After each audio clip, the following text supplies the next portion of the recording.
Nutrivore as a dietary philosophy is focused on health and not weight, but it also has all of the different aspects of healthy habits that tend to normalize body size towards a metabolically healthy body.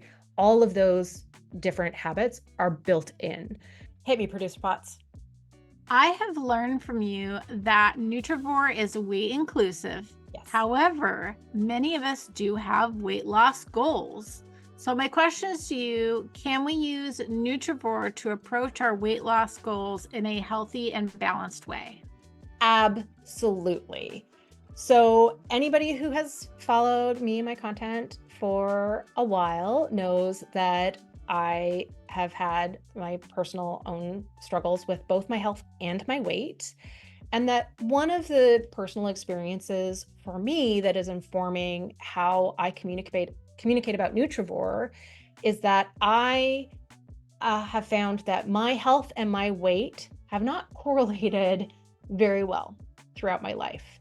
I have had times where I have been heavier and extremely healthy, and I've had times where I've been lighter and extremely unhealthy, and kind of like every possible combination in between.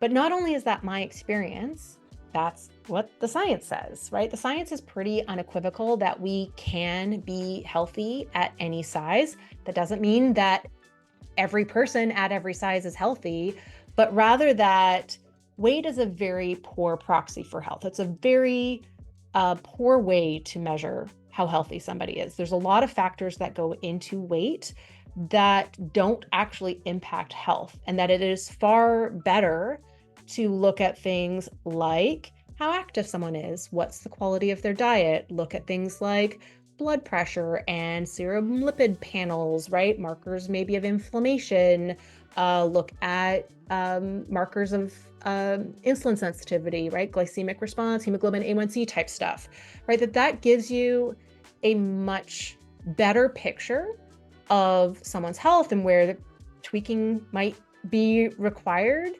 compared to how it is very simplistically typically presented as if you're overweight, you're unhealthy. If you're thin, you're healthy, right? The science basically says no, like that's not how it works. You can be healthy and thin at the same time, but those words mean two different things and they don't necessarily go together. And so because of my personal experience, having battled not just not just struggling to lose weight and really being vulnerable to a lot of diet nutrition misinformation because of my really low self-esteem due to experiencing fat phobia, weight discrimination, weight stigma. So part of like it's not just that my personal experience has really taught me the importance of focusing on health and sustainable nutrition. So adopting healthy eating patterns as habits, lifestyle habits, health-related behaviors. But it's also like that's the science aligns with that. The science says the things that matter are not the things that the number on the scale tells us. The things that matter is not what the BMI tells us. And so part of my own journey over the last few years has been really like coming to terms with if I'm going to prioritize weight or health, which one matters more to me? The answer is health, unequivocally, 100%. And so how do I focus on that and really like let go of weight goals? That has been really important for my personal journey and sort of reconciliation with my own body and my own self-esteem related to my physical appearance. But also, I don't think that is the right approach for everyone. And I don't think that as much as I want to communicate Nutrivore in terms of focusing on health and not weight loss, I would never tell somebody that their weight loss goals are bad goals. I mean, maybe if they're already underweight, like, there are times where like weight loss goals are definitely like medically inappropriate. But outside of those exceptions, if weight loss is a goal for you, that's not my job to tell you whether or not that's good or bad. And so Nutrivore as a dietary philosophy is focused on health and not weight, but it also has all of the different aspects of healthy habits that tend to normalize body size towards a metabolically healthy body. All of those different habits are built in. So part of those habits that uh, help people to lose weight in a way that is sustainable and maintainable. One is not taking a restrictive approach to eating, which Nutrivore is permissive, not restrictive. The idea is to improve diet quality while continuing to eat our favorite foods. And that's really important because that gets us off of that like binge restrict cycle, where we are like white knuckling our diets, then we give ourselves permission to eat something that we have been restricting, and then we don't feel like we have control again, and we're feeding the diet yo-yo roller coaster of badness. So part of it's it like is a week worth of salads and then a whole sleeve of Oreos versus salads for lunch every day and a couple Oreos a day, yeah, right? It's right. more about finding Like, that happy medium, whatever that is for us. You know what I yes, mean? Yeah. exactly. So restriction does not serve the sustainable part of the sustainable nutrition, right? Restriction feeds the on again, off again cycle. Whereas permission, and this is where like I'm not intuitive eating certified. That is not my specialty, but I have read a lot of the studies that have been done by that group of researchers, and I find them really fascinating. And I've incorporated some of those principles into my own day and my own approach to food. And it's why I think it's really important to give ourselves permission to eat foods, because when we do, certainly I have found in my own experience that those foods basically stop calling my name. They stop, they stop, I have more, I don't want to say control, that's not the right word. I They feel lose their I have a cheese problem. Okay. okay. I'll be honest. I have a problem with cheese. If I restrict cheese, I will eat Want it more. a stupid amount of cheese.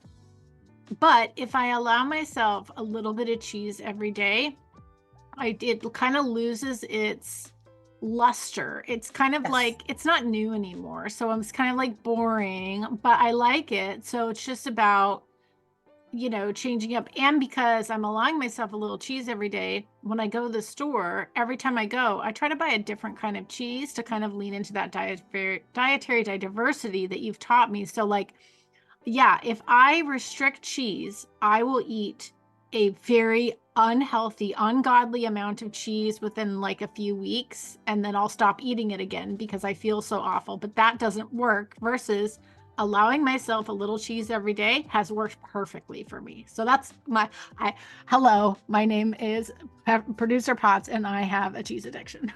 I see you, Producer Potts. I see you. I have a problem. So I have found this as I've worked to expand my diet over the last 5 or 6 years. There are certain foods that this has been more the experience than others. The most recent one and my go-to example is when I reintroduced peanuts, which was just actually like at the beginning of this year, I was like, hang on a second. I'm still restricting peanuts. Why am I doing that? I guess there's like a corner I forgot to sweep, right? Like in my restriction diet brain. And when I reintroduced peanuts, I was cautious at first to make sure I'm not allergic. I'm not. That's great. Peanuts and I get along very, very well. But then I ate peanuts every single day for 2 months, 3 months, like a while, in every form, right? Like just straight roasted peanut butter, chocolate covered peanuts, candied peanuts, like just, peanut sauce, like peanut butter cookies, like every form of peanuts, chocolate peanut butter cups, like everything. And I just wanted peanuts every single day. And I was eating a lot of them. Like more than is the range that is health promoting, right? Like we have benefits up to about an ounce per day and no harm above that, but no additional benefit above that. So when you hit those amounts of foods where there's like no additional benefit above that amount, you don't want to be eating that food and displacing something else nutritionally important. Like if you know, get that 1 ounce of nuts and seeds per day, but then also make sure we're getting our fruits and vegetables and legumes and all that, right? I Right. wasn't. For those 2 months, Because peanuts you were say no displacing food. harm, but it's like no harm as long as we stay within the Nutrivore principles that you teach us Right. about the ratio of fat, carbs, all that But stuff. I will say for Right. those 2 to 3 months where I would normally go have a piece of fruit for a snack, I was instead eating peanuts every single day. Yes. It was Fair. definitely displacing other nutritionally important foods. Right. But that was really an important part of my like mindset recovery to having restricted peanuts for like over a decade, right? Gotcha. Like That makes sense. I needed to give myself full permission to eat those peanuts. And then over time, yeah, these are fine. They're good, but they weren't hitting the same dopamine response button anymore. And then after a couple months, I just, stopped. Like suddenly there was something else I wanted more instead, right? Like suddenly I did start Right. grabbing a piece of fruit for a snack instead of a handful of peanuts. Suddenly I did start, even when I like wanted a treat, it didn't always have peanuts in it, right? Like it was something else. It was started to mix up again. And now I probably eat peanuts or peanut butter or like any one of these peanut related foods a couple times a week, like a much more like moderate amount. Like it's, back to a diverse diet where there's no one food that I can say that I eat every day other than like my coffee and tea, right? Like Right. I'm back to that. Phew, great. So yeah, that's an intuitive eating principle, right? Is to, give yourself full permission. And the idea behind that, again, I'm not certified in this. And if anybody is and disagrees, please weigh in the comments. But the idea behind that is to get to the point where that food is no longer calling your name and where you treat that food equally to other similar Like foods. kale. Right? Yeah, I mean, I would say, or whatever. Yeah.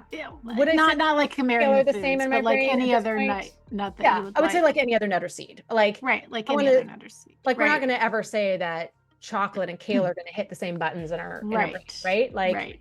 certain It foods won't. just hit the taste buds better, right? Like So essentially with Nutrivore, we can use it to achieve weight loss goals because the principles and foundations of the eating patterns of Nutrivore do support, a healthy weight is basically. So it supports a healthy relationship with food, and they are the eating patterns, and we can add lifestyle factors on top of that that do tend to improve somebody's physical health, which for some people will result in weight loss to get to a more metabolically healthy body size for that person. It might not be what your brain thinks your body should look like right now, right?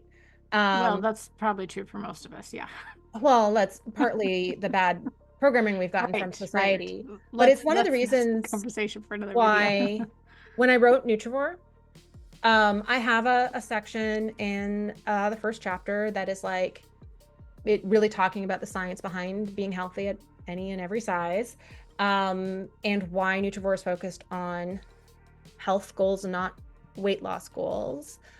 But what I did was I have an appendix that is 17 tips for healthy and sustainable weight loss. So weight loss that, because it's focused on these habits, is not something you have to like muscle through, but rather something that, will typically result in improved body composition over time because it's improving health, but is still kind of separate from weight loss at all costs, right? So we're not sacrificing health for weight loss. We are working on our health, and weight loss is kind of like a side effect. So that is in Appendix A. And the reason why I put it in the appendix was to keep the main body of the book weight inclusive and weight neutral, focused on health, so that you can read this book if you really need to go through a similar journey to me of like letting go of weight loss centered goals. You can read through this book and not be triggered. But if you do want to use Nutrivore principles to lose weight, you have guidance based on these 17 tips to do so within the Nutrivore framework in such a way that that weight loss is a healthy pace, it is improving body composition, it's improving your relationship with food, it's sustainable, and most importantly, on the other side, maintainable. Nice. So, Well, what I'll these say are all here. is, nice. So what I'll say to the audience is, you can go grab Sarah's book if you want to, but I think what we could probably do, Sarah's up for, in another video, if you guys want her to go over these 17 tips in a video, leave us a comment below, and maybe we'll do it next month sometime. So let us know if that's something you would like, and we can do that. And or you can go buy the book, but we'll also like put it out there too. So you know us by now. We don't hold Yes. information ransom. So I Right. would love for you to go buy my book. I think it's a very valuable resource, whether or not weight loss is a goal for you, because it's focused on health, and that's appropriate for everybody. But yeah, we're not like, Yeah. I hope you'll buy it, but like also you could get it out at your local library. But also, yeah, just put in your request, and then this will make it on the list for next month. Yeah, that sounds great. Thanks so much, Sarah. No problem.